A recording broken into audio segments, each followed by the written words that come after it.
Itu pun sebenarnya secara etika advokat nggak boleh. Dia kan dulu pernah menjadi advokat saya. Kemudian sekarang menyerang-nyerang kliennya. Itu nggak boleh itu. Ya kayak gitu. Masa dia nggak ngerti? Tapi udahlah, biarin aja. Tidak berguna. Manusia tidak ada otak. Otaknya kecil. Apalagi sudah kecil. tidak ada otak. Apa tuh? Hah? Sekecil apa? Semut saja masih lebih baik. Semut lebih baik kan? Iya, itu tidak ada otak itu. Otaknya tidak.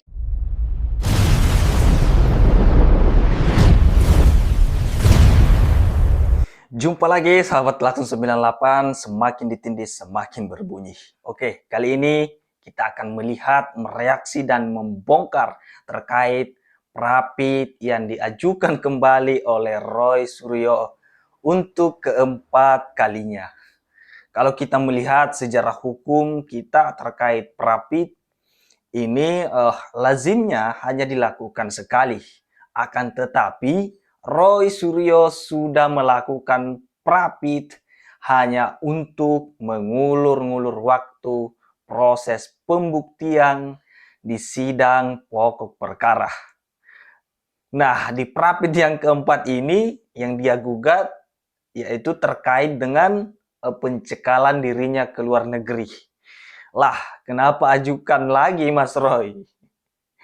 Mau kabur ke luar negeri ya? Ya nggak bisa dong, kan Anda sudah dinyatakan sebagai tersangka. Kemudian kembali lagi membalas kritik dari mantan kuasa hukumnya, yaitu Kosinudin. Bahkan Tifa menyebut ada lagunya yaitu Udin Sedunia. Oke, kita simak selengkapnya.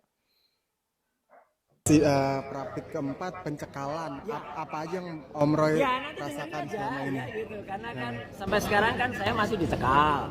Padahal kan itu sudah nggak sesuai lagi lah gitu dengan apa yang ada. Namanya wajib lapor, saya alhamdulillah 30 kali sudah wajib lapor. Kemudian juga sekarang juga saya masih wajib lapor di kejaksaan. Jadi aturannya mana untuk kemudian saya harus tetap dicekal itu? Ya, apalagi ini sudah mau masuk ke persidangan. Jadi artinya apa ya, tindakan-tindakan yang melebihi hak asasi manusia itu harus dikoreksi dan harus dipertanyakan ya. Jadi supaya tidak kemudian nanti ini menjadi hak untuk dilakukan ke semua orang. Untuk saya melakukan pra-peradilan itu bukan hanya bermanfaat untuk saya insya Allah, tapi untuk masyarakat. Yang jelas seperti kasus penangkapan, penahanan dan juga kemudian Masyarakat yang mana Mas Roy? Itu saya sudah melakukan pelapor dan itu dikabulkan, artinya itu tidak sah. Itu kan nanti kepolisian atau nanti aparat yang itu kan pasti akan berusaha sangat hati-hati di dalam melakukan penahanan, penangkapan untuk yang lain ya. Kalau itu misal teroris, kalau itu bisa penjahat yang besar, gitu, nggak apa-apa. Tapi kalau hanya untuk kasus seperti saya, hanya kasus fitnah dan pencemaran nama baik, kok penangkapannya kayak gitu, penahanannya kayak gitu. Tapi mungkin kerugian apa yang Om Roy alami selama pencekalan? Oh iyalah, ya jelas lah. Saya terus terang, sebenarnya ada rencana waktu itu mau melakukan ibadah, itu kemudian tidak jadi. Kemudian saya juga sebenarnya ada satu undangan ke salah satu negara tetangga ya, untuk melakukan pembicara di sana. Dan juga saya sebenarnya ada juga rencana untuk melakukan riset babak kedua ke Australia. Riset lagi? Bisa dilakukan.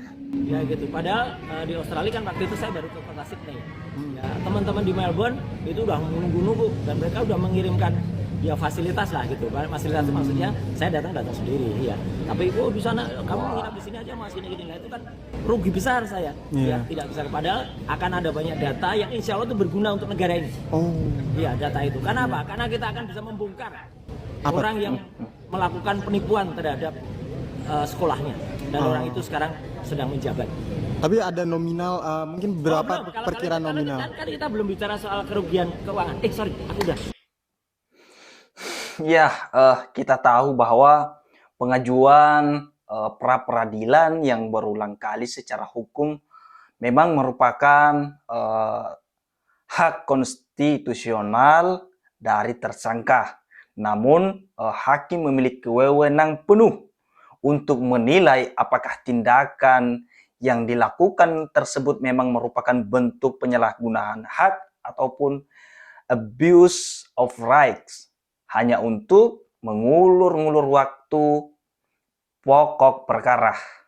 Dan secara regulasi hukum di Indonesia, pasal 82 ayat 1 huruf D KUHP, yang dimana semua strategi pra-peradilan ini akan gugur dengan sendirinya apabila sidang pokok perkara dibuka dan dimulai diperiksa oleh majelis hakim di sidang pengadilan utama.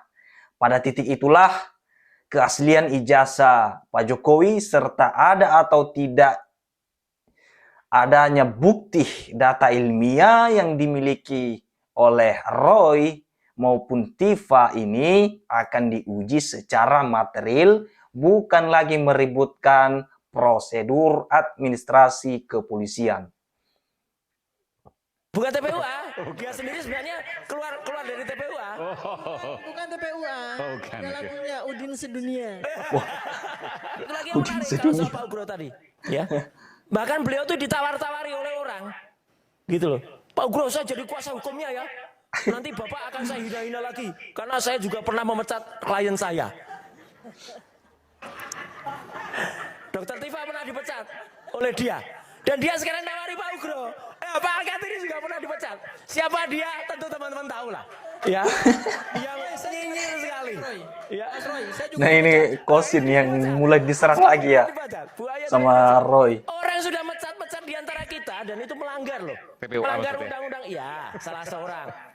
Bukan TPUA, dia sendiri sebenarnya keluar dari TPUA. Bukan TPUA, ada lagunya Udin Sedunia. Jadi itu pun sebenarnya secara etika advokat nggak boleh. Dia kan dulu pernah menjadi advokat saya. Kemudian sekarang menyerang-nyerang kliennya. Itu nggak boleh itu. Ya kayak gitu. Masa dia nggak ngerti? Tapi udahlah, biarin aja ke laut aja nanti.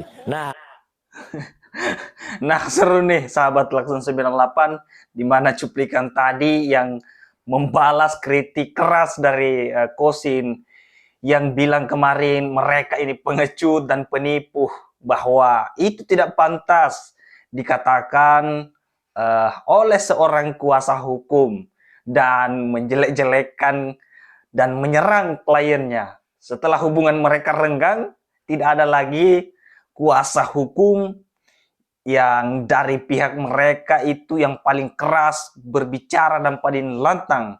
Dan sekarang malah saling serang. Buang aja ke laut itu Kosin. Lucu ya. Tapi terlepas dari semua itu, kita nikmati sajalah kelakuan dari mereka ini. Tanggapan Mama soal Roy Suryo sama si Tifa? Aduh. Nah, Kami orang tertib, ini tanggapan dari mama-mama di NTT ya. Jokowi sekeluarga selalu menang dalam segala hal dan maju terus, jangan takut. Tuhan selalu memberkati. Lawan Roy Suryo. Hah? Roy dan Tifa. FIFA itu masukkan dalam penjara, dia busuk di situ. Tifa, Roy Suryo bagaimana? Roy Suryo lagi, biar bila perlu dia punya lihat putus. Putus kalau dia datang di NTT bagaimana? Lempar buang ke laut. Buang ke laut. Masukkan di dalam karung, buang ke laut. Manusia tidak ada punya hak. Mantap, Manusia Mama. pembenci, dia masuk neraka, belum mati dia sudah masuk neraka. Ya, orang tuh saya paling benci dia. Mama kenapa pesan untuk Roy Suryo? Kita bilang Roy Suryo atau Tifa? Bertobatlah dan berdoa sebanyak-banyak. Bertobatlah dan berdoalah. Orang yang benar. Jangan jadi orang politik yang jelek, ya. Kamu sendiri yang merusakkan negara Indonesia. Ya. Bikin gaduh ya, Mama. Orang tidak jujur. Orang itu tidak jujur. Sebut Dia namanya Roy dan Tifa. Roy Suryo, FIFA, Tifa. Tifa, Mama, Tifa. Pipa. Kau perempuan, kau harus sopan santun. Berkata dengan orang pemimpin itu harus ada punya sopan santun, ya. Jangan seenak dan semaunya saja susun kata. Tidak berguna.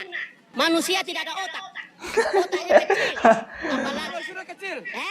tidak ada otak. Apa tuh? Hah? Sekecil apa? Semut saja. Masih dibahas. Iya, itu tidak ada otak itu. Otaknya tidak bekerja dia. Hah? Oke. Modern pihak Roy dan Tifa yang dikritik keras juga dari mama-mama di NTT ini. Bahkan masyarakat awam saja bisa melihat dan menilai kelakuan mereka yang tidak beradab.